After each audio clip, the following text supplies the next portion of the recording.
পথ প্রদর্শকের ব্যানারে সামাজিক ব্যানারে আমরা কাশ্মীরে পলগাঁওয়ে যে ঘটনাটা ঘটেছে, টুরিস্ট 26 জন মারা গেছে, তারই প্রতিবাদে আজকে আমাদের একটা ধিক্কার মিছিল বের করেছি। সেই ধিক্কার মিছিল আমাদের এই সন্ধানী মোড় থেকে লালুর মোড় থেকে আমরা ইন্ডিয়ান বোর্ড অবধি করেছি। তাতে শয়ে শয়ে মানুষ এইখানে সমর্থন হয়েছে, জমায়েত হয়েছে। কেমনভাবে আজকের এই দিনটি পালন করলেন? আজকে মন খুব ভারাক্রান্ত আছে। তারপরেও পাকিস্তান যে জঘন্য একটা অপরাধ করেছে জঙ্গিদের মাধ্যমে, তার পুরো তীব্র ধিক্কার এবং প্রতিবাদ করছি। আর সেই জঙ্গিদের চরম শাস্তি চাইছি।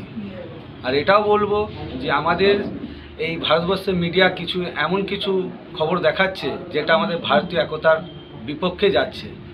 যেমন বারবার বলা হচ্ছে যে জাতপাত জিজ্ঞেস করে খুন করা হয়েছে, জঙ্গিদের কোনো জাত হয় না।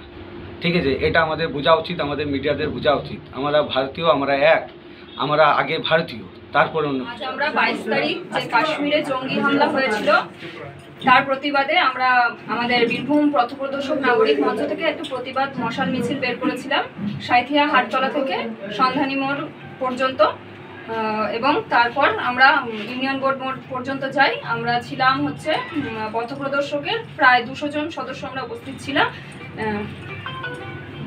কেমনভাবে আজকের এই মিছিল সম্পন্ন করলেন?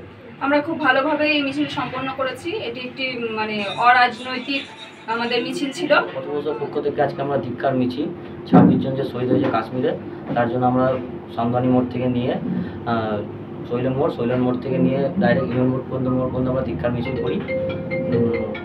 আর 26 জনের যে মৃত্যুর জন্য আমরা 1 মিনিট নীরবতা পালন করি শোভাযাত্রা। কি নাম ও পরিচয় আপনার? আমার নাম চিন্টু রায়, পথপ্রদর্শকের সভাপতি। পাকিস্তান!